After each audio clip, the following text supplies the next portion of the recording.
За бүгдээрээ сайн уу? Энэ бол одоо Санзай лагерын тийшээ зам байна. За тэгээ гэр орол харагдаж байна.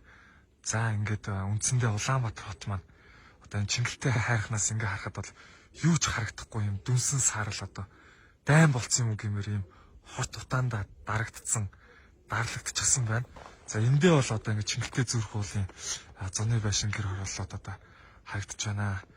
За тэгээд ер нь бол ингээд Улаанбаатар хотод одоо жилдээ энэ хот утаанаас болж маш олон одоо бие давхар ээжүүд одоо үр зуул бичээн за мөн одоо амьсгалын одоо энэ хот утаанаас үүдэлтэй 4000 хүн хот хавдраар жилдээ нас орж байна. 1000 эндээс одоо хүүхэд байна.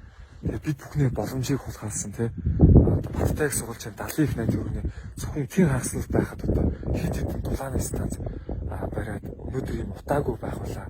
Гэр хорооллоо орон суудцжуулаад өнөөдөр бид утаагүй байх байлаа. Даанч одоо төр дүүрсэн хулгайч нараас болж одоо хэдэн 10 жил зохион байгуулалтаа мафтсан энэ үйл ажиллагаанаас эдсэн одоо хулгайч нараас болж одоо өнөөдрийн Улаанбаатар ингээд харагдахгүй. Одоо ийм амар дүнсэн саарл Пакистан лохоор одоо өхлийн хөндөй болсон байна. Харамсалтай байна.